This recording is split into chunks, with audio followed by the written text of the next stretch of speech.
In this video, I'm going to show you how to change Note password on Samsung.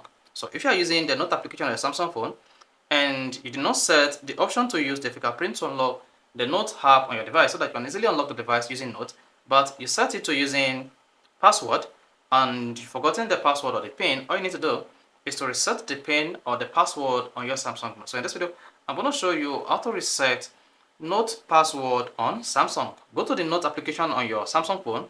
Then click on the note you want to unlock. Then you'll be prompted to use your fingerprint or use passcode. Just make sure you select password and then click on reset password instead.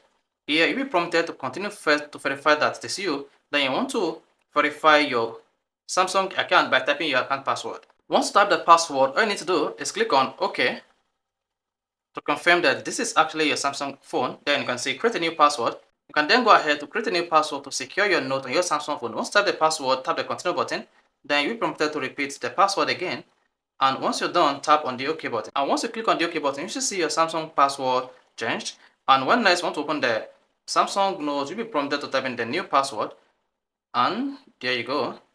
And then click on the done button. The password will unlock the Samsung phone Note. So this is how to change password on Note app on your Samsung phone. If this is helpful, if you want to hit the like button, don't forget to subscribe to the channel for more quality videos just like this.